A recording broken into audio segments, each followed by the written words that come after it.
Alright, so this channel we're going to talk a little hoops. And the first topic I think we have to get into is how the media has changed everything. Like the media compared back then to now is completely different. I think there's some pros and cons that we have to point out. And then the people in the media today are ridiculous. It's totally changed. It used to be all about like just reporting on the topic, like reporting what you see and maybe having a slight opinion. The only people who really had the opinions were the players. Now you have all these different information, all these different YouTubers doing it, and then the people on TV like Stephen A. and Perkins, they will take the tactics of the YouTubers and say, oh, just because they got some views, now we have to copy them. So then and the problem is the people lose. That's all right. So let's get into some pros first before we talk about the cons. I don't want to get onto a tangent. We have to. There are some pros, like the players say they don't want to be the face of the league. Edwards was talking about that. But at the end of the day, there's so many pros. Like they don't realize their brand is so much different. Like back then, the only brand that was huge was Michael Jordan. He was the only one who had the real signature, everything. And when he blew up, then everyone else could follow suit. And now you see, well, everyone can make a brand easily. And the money is totally different too. The money has changed it. They act like there's no pros, the players. So they don't want to be like the face of the league. But they have to realize there's an honor with that. And it only can, like Jason Tatum. Could he be the face of the league? I say probably not, because he's got so much talent on his team that it ends up being like, oh, his team's just so good. That's why they won. Because they had so many chances to win before they got guys like Drew Holiday and Porzingis. You added that to Jaylen Brown and Tatum and Derek White, Al Horford. They already had a stacked squad. Okay, so I'm getting off topic already. All right. Here's some cons with the media. I will say I've noticed it completely, and it leads to the biggest con is the false information. Like even in you back then, you would listen to these guys and you would be like, okay, he's trying to be honest. Like you could tell, like he knows like what he's talking about. You'd be like, all right, that's fair. Like Bill Walton would always put some insight onto it, and you'd be like, oh, okay, that makes sense. Like what he's saying. Now it seems like it's so much more for clicks. There's so many voices. The YouTube age has completely changed how everything is now. Completely changed it. You have so many voices in there, and people don't know who to listen to. So there's so many, and that could be seen as a pro also. That could be seen as a good thing. You want to have certain people to listen to. You want to be able to have so many voices, and then you could take who you think is the most trustful source. But there's the problem. People don't know. You don't know, because so many people are just doing it for, clicks and views. Now, if I say this, I'll get more attention here. Like Skip Bayless was amazing at it with certain guys, like with LeBron mainly. He would say certain things like completely out of left field, and you'd be like, oh, that's just crazy enough. And then that's what sparks an argument, and that's views. It's changed. It's always been about views, but now everyone knows it. That's the biggest difference. And they use it again as a tactic. Okay, so here I would like to point out a few names that because there's camps. Like there's different groups, I'd say. Like certain people you want to listen to. I guess I could say the people you don't want to listen to a couple first. But here's what I will say. And all these guys, like every name I'm about to mention, like it's congratulations. Like really. Like cuz they caved their way into the sports media, if you want to call it. That's why I say it with quotation marks, media, because now anyone qualifies as the media. Some schmo with a camera is the media, because they have access to the same type of information. And this is a pro also. There's so much, you can get so much access from just Twitter. It's amazing. Or whatever source you're going to use. They have it in seconds. That never used to be the case. You could only get it from ESPN. That's why you had to actually watch and wait to see, this trade happened. Now they know it in seconds. And that's kind of a good thing and a bad thing. But it's a double-edged sword for sure. But I'm going to point out some names. and I guess I'll say a trustworthy name first. We'll start with a good name. I think this guy, a funky diabetic, or hopefully I'm not botching the name. He does a good job. He doesn't say too much. He just gives his opinion, what he thinks is gonna happen. He doesn't go crazy. He just and he even sounds mellow too, like that's like one of those. It like sounds, but he when you listen to him, if you listen, he's not gonna say anything out of pocket. Like that's what you want, like a guy who's just gonna kind of like give his opinion, and then you'll be like, okay, like. But certain guys have to be seen as like you can tell. Like a good example is the guy Legend of Winning. Okay, half the stuff he says is completely for a click. And first of all, if you just take one look at him, you're like, do you think he could play basketball? No.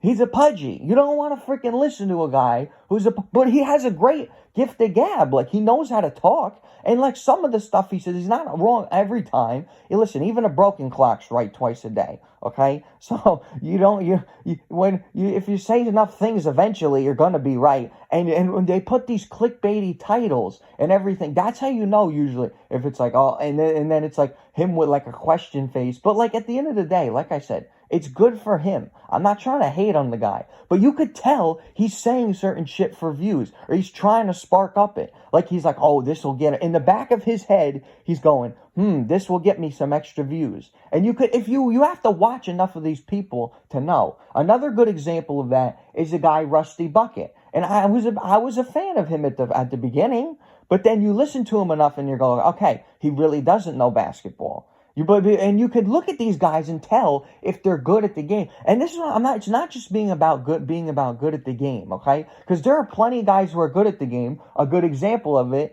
is Gilbert Arenas, but he says completely out of pocket things too at times. But here's the difference. This is a total difference.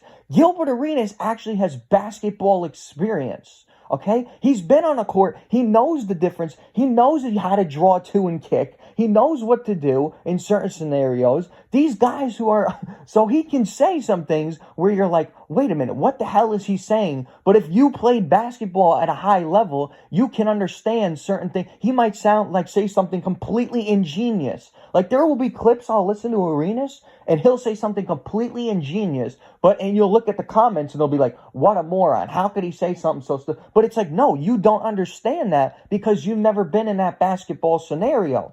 You don't know what it's like to be double teamed when you're scoring 10 baskets in a row. You don't understand. It's different. The mindset is totally different. Okay, but at the same time, he will fall for it too and say like certain things that are crazy, and he'll get the clicks. Like, he plays the game. Like, and you can't hate on it because of how the media is now. Like they act like, here's a good example. Stephen A. Smith has completely, like, if you were to look at him back then, he was so much less like crazy than he is now. Like, he's like, and it's more like confidence. Like, it's part of it is confidence, but it's like how the media has changed. Like, people want the hot takes. People are it's everything. It's the TikTok world of it. It's like, I need the information now. And when I guess we'll bring to information, the guy, listen, this guy, and I don't dislike these people. I don't have any hatred toward them. I have no ill will at all. I'm happy they get the bag and everything. But if your name is Shams, do people even understand? Like, if you have half a brain, do you know the definition of a sham? It's a complete falsehood. It's a falsehood, okay? That means everything out of his mouth should be a question mark. I would joke with my friends. I'd be like, his mother named him Shams. Even she didn't trust him. And now he's got all these people trusting him. Like it's amazing to me. He's like the number one guy for and this is how you know he's not like a trustworthy source. And I once again, no hate. He's not a trustworthy source because this is how you know. Because if a trade happens, right, he'll put all this information. He'll put, this guy went here, this pick is here, yada, yada, yada. All the details, right? But what happened when Jerry West died? This is what infuriates, and this is what it builds a fire in you. Like, when you actually care about the shit, it builds a fire because it's angering. When Jerry West dies, he tweets out, Jerry West, dead at 86.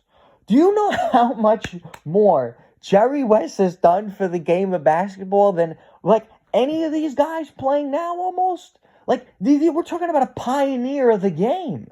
This guy was the logo. Like, and all you put is, like, it grinds my freaking gears. It's infuriating because Jerry West was amazing. He was one of the pioneers of the game. And Shams puts dead for 86. But for a trade, for the Luka Doncic trade, he got all the information he put for any trade, not just this one. And that was a bit, and I'm not against all the trades now. Like now it's like the 2K GM. Like it really has become like that. And this is why a lot of teams fail now because they lack chemistry.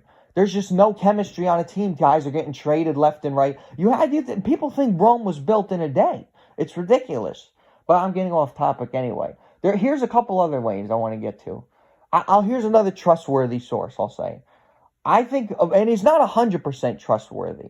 I think the guy, Too Raw for Sports or whatever, he kind of knows basketball. Now, granted, I don't think he could play basketball, but he's watched enough basketball to know. There's a difference. If you could tell when you're listening to someone, they're like, okay, he's watched the game for a while, he's listening. You could tell, but even he's false to a say. He loves to all these foreign players. He loves them. He completely loves them. And then the American player, and they don't even see they do it. That's the crack up. Like nobody's perfect, I'm saying. But you want to get like as much information as possible, and that's why we're saying it's a pro. It's also a pro. You can take information from all these guys, like certain people who know certain things. Another one who's not bad is and it's once again this is a guy who I don't think he can play basketball. I don't think he can. But when you listen to him, he knows a little bit about basketball, and that's the guy Dreamer Pro. That's it. He kind of knows what he's talking about, but once again, he'll fall into the rut too. Like they'll like be like, oh, I have to say this for clicks, or say this or not even just say it, but like completely miss the point simply because you have no real on-court experience. Like, and it's not a shot either when I say that. Another guy I would say is completely out there and like completely changed, like the hot take era, and really we have to get to this. The glazing is ridiculous. Is the guy Nick Wright? Oh my Lord! What I used to call him Nick Wrong. Me and my friends would talk. But it's horrible how ridiculously you don't have to like be all over. You could say you could praise someone without knocking someone else. Like people don't understand how to do that anymore because they use the same talking points. Like everything is LeBron versus Jordan now. It doesn't have to be that devolve to that conversation every time. You can praise LeBron and say his longevity is fantastic. It's never been seen before. It's really unbelievable what he's year 22, what he's doing. But we can't isolate that and we can't praise that because we have to compare it to Michael Jordan. Everything's compared to Michael Jordan. Like, oh, when he had this amount of 40-point games for a 40-year-old, it was he did it 2 times and Jordan only did it once. Okay, but they're not acknowledging that Michael Jordan in his 10-year career had like 190 40-point games, and LeBron in his 22-year career has had like, 80, 70? I don't even know what the number is exactly, but I know it's a ton less. So they don't acknowledge that. That's the problem with the media today. They want to pick and choose what is there. And that's what leads to problems because someone who doesn't understand will see that and they'll go, oh yeah, that's totally right. Because it sounds good. Sometimes things sound great, but it doesn't make it right. And I guess that's what I'll kind of leave it off with it. It could sound great. Really, Jesus, time flies. I really was talking for 2 seconds. All right. But I gotta end this. I gotta get out of here. But maybe I'll make a part 2 but I'm gonna get into some other. The playoffs are coming up for basketball. A lot of topics. So I wanted to set off a video. I suppose we'll start talking sports. But I just wanted to say how the media has changed. And it's not for the good or the bad. But I think the biggest con would be that people don't know who to follow. And I would just like to be that voice of someone who you can trust and kind of listen to and someone to follow. All right, I'll get out of here. All right.